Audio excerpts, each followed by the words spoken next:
Si vous débutez dans le coaching en ligne, ou même que vous sortez de BPJS ou de CQP, on vous a probablement dit que avant de lancer votre coaching en ligne, vous devriez faire du coaching en présentiel. Eh bien, c'est complètement faux et c'est une erreur de croire que c'est une obligation. Et je vous expliquer du coup dans cette vidéo les croyances autour du coaching en présentiel et le pourquoi c'est sûrement la pire idée de lancer son présentiel si justement vous avez volonté à vivre à terme uniquement du online.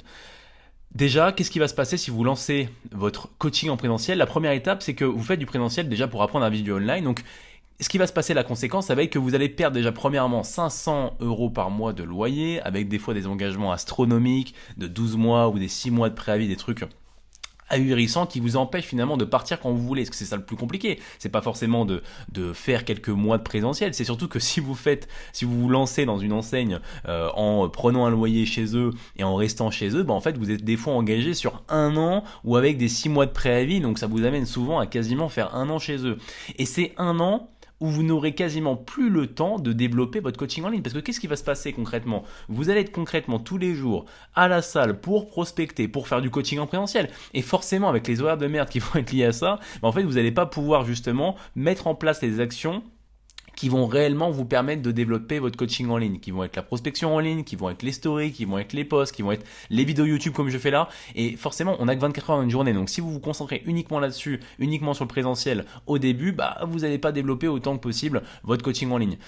Et vous vous retrouvez du coup par conséquent prisonnier d'un business que vous ne voulez initialement pas. Parce que initialement, vous vouliez vous lancer sur du online et simplement vous avez décidé de faire du présentiel en parallèle et c'est probablement pas la meilleure des idées parce qu'on devient bon à quelque chose en faisant cette chose, pas autre chose.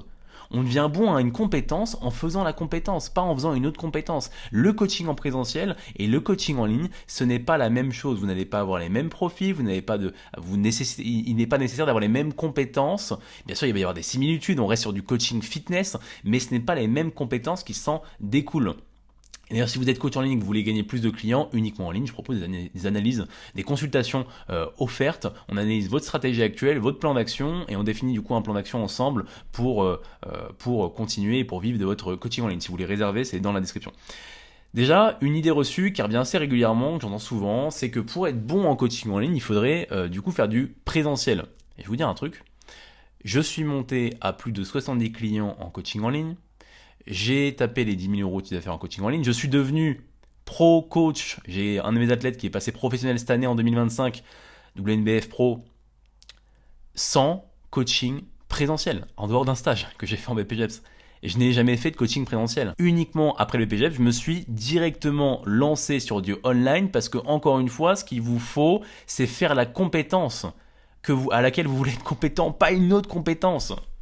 Je ne serai jamais devenu pro-coach, je n'aurai jamais atteint 10 000 euros de chiffre d'affaires, je n'aurais jamais atteint 70 clients, plus de 70 clients, avec seulement 1500 abonnés, si j'étais passé par l'étape du coaching présentiel. Parce que forcément, j'aurais eu moins de temps à dédier aux actions qui m'ont permis de développer mon coaching en ligne. J'aurais moins fait de contenu, j'aurais moins fait de prospection, j'aurais pas fait de podcast, j'aurais pas fait de format long, j'aurais pas fait tout ça. Et forcément, ça m'aurait pas amené au résultat où j'en suis maintenant. Donc si vous voulez être bon à un truc, faites le truc, point barre. J'ai également amené d'autres athlètes sur scène, que ce soit à WNBF UK, que ce soit à BBN, que ce soit également à NPC, et j'ai en parallèle bien sûr coaché plus de 100 clients. Et tout ça sans coacher en présentiel une seule fois en dehors d'un stage BPJEPS parce que je me suis immédiatement lancé, d'accord? Ne procrastinez pas activement en voulant faire un autre truc qui vous semble être un peu plus gérable parce que le présentiel c'est forcément un peu plus palpable, il n'y a pas les réseaux qui rentrent dans l'équation, etc. Donc c'est un peu souvent le choix de la facilité de partir sur du présentiel parce que il y a une structure, c'est de l'entrepreneuriat mais en fait pas vraiment parce qu'on vous promet d'avoir des clients assez rapidement parce que vous êtes un peu dans une structure, etc. dans une team entre guillemets dépendant des salles dans laquelle vous êtes. Et donc forcément, c'est pas vraiment l'entrepreneuriat, donc ça vous rassure un peu. Mais si vous voulez vivre du coaching en ligne, je le répète 15 fois, mais c'est important de le comprendre, vous devez faire du coaching en ligne. Aussi simple que ça. Et vous devez consacrer à 100%. Vous deviendriez bon, à un truc en faisant son truc, pas un autre truc. Donc faites du coaching en ligne pour être bon en coaching en ligne.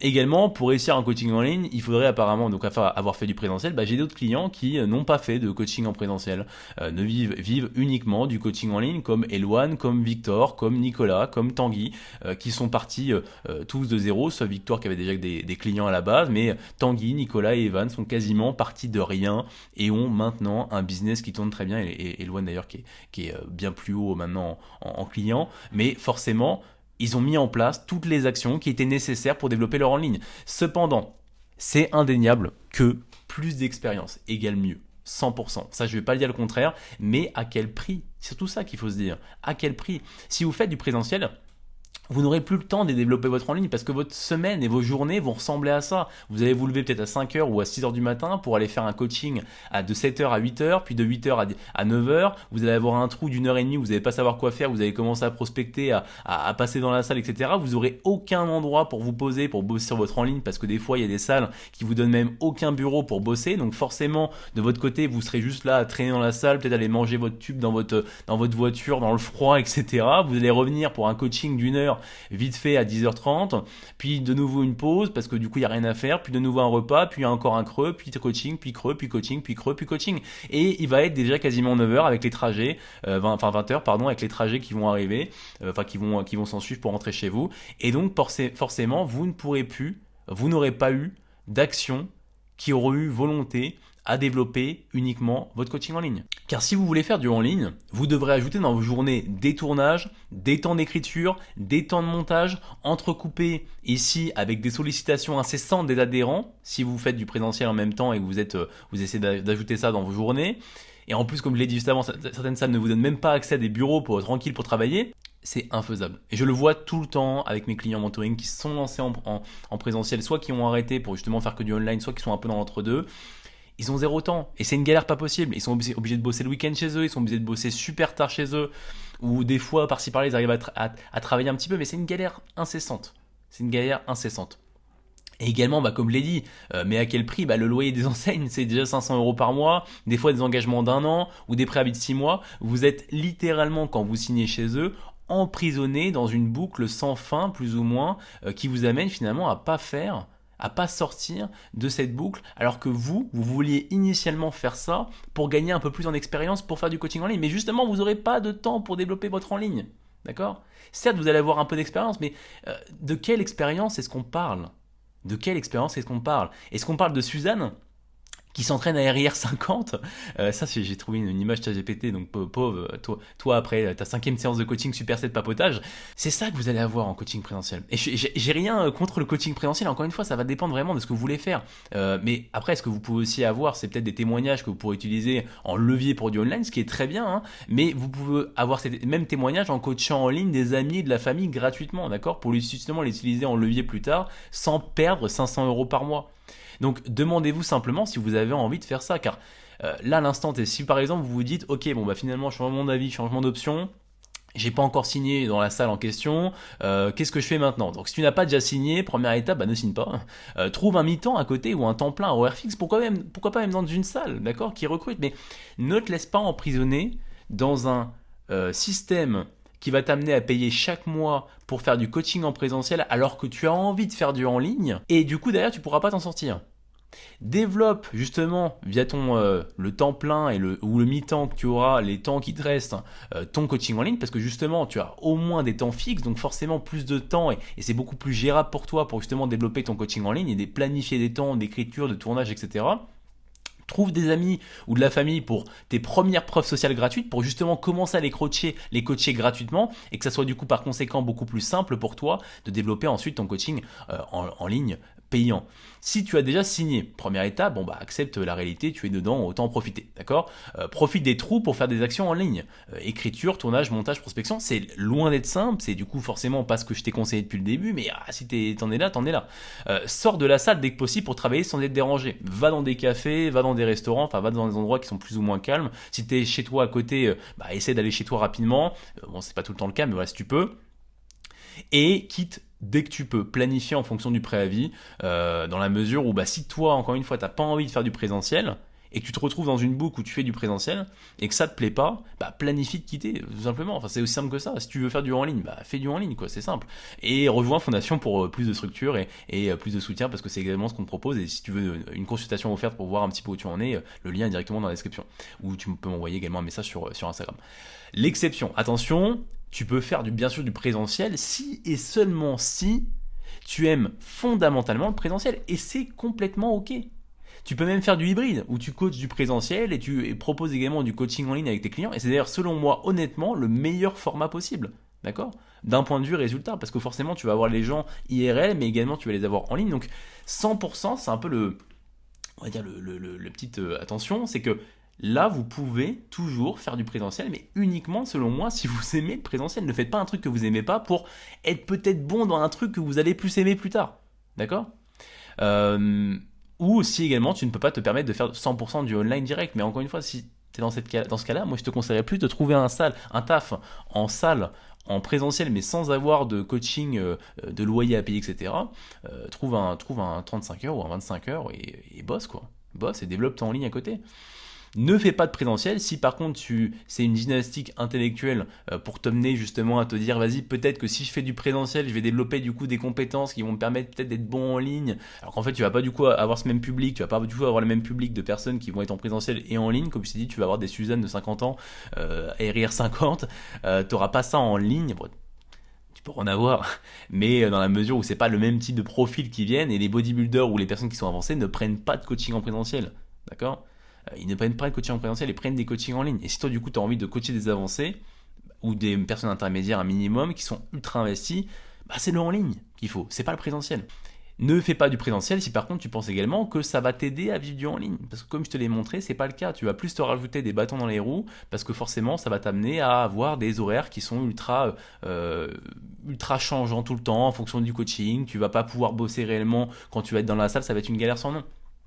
Et ne fais pas du présentiel si tu veux vivre uniquement, et je dis bien uniquement, du en ligne. Attention, si tu veux vivre du présentiel et du en ligne, tu peux faire du présentiel, 100%, d'accord ? Garde bien ça en tête, je m'adresse vraiment ici à ceux qui veulent faire du présentiel dans le contexte où peut-être ça les amènerait du coup à vivre du en ligne par conséquent. Et c'est pas ce qu'on veut ici, d'accord ? Donc mes conseils, ne faites du présentiel que si vous avez fondamentalement envie d'en faire. Très important.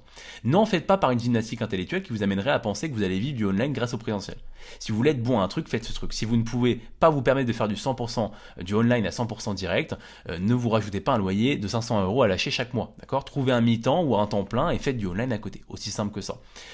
Le fameux choix, cette journée avec 70% de Suzanne RIR 30 et aucun avancement sur votre coaching, c'est ce qui va se passer. Vous allez commencer, vous allez faire du coaching le matin, ou peut-être répondre à vos messages des quelques clients en ligne que vous allez avoir ou des messages sur Instagram pendant une demi-heure, une heure, puis boum, de nouveau du coaching. Puis là, peut-être que vous allez pouvoir commencer à essayer de faire des stories, tentative d'écriture de reel, coaching, tentative de tournage que vous allez probablement pas réussir à faire parce que pris par le temps, parce que vous allez être sollicité dans la salle, parce que vous n'allez pas réussir à vous poser pour écrire, parce que justement vous n'allez pas avoir de temps dédié ou du moins au-delà du temps dédié, plutôt des endroits dédiés pour vous poser et ça va être une galère sans nom.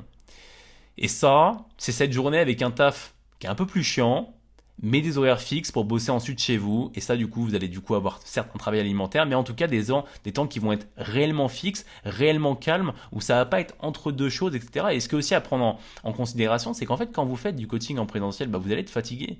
Et forcément, aller directement switch vers des messages ou vers de l'écriture de reel ou vers du tournage, alors même que vous venez à peine de sortir d'un coaching, et que peut-être même vous vous lancez et que vous n'êtes pas encore doué pour ce qui est des tournages, pour ce qui est de l'écriture, et que vous allez du coup devoir prendre plus de temps et avoir besoin d'être dans un endroit plus calme, etc. Pareil, ça va être une galère sans nom. Et je le vois tous les jours en mentoring avec les personnes qui viennent me voir, qui sont encore dans une coaching en présentiel. Donc, s'il vous plaît, ne rentrez pas dans l'engrenage du coaching en présentiel qui vous prend des loyers si vous n'avez pas réellement envie de faire ça, d'accord ? Oui, c'est possible d'avoir des clients en coaching en ligne, en commençant par le coaching en ligne. Je l'ai fait, plein de clients le font, plein de mes clients le font, plein de personnes le font. Il il n'y a aucun monde où vous, spécifiquement, ça marche pas. D'accord?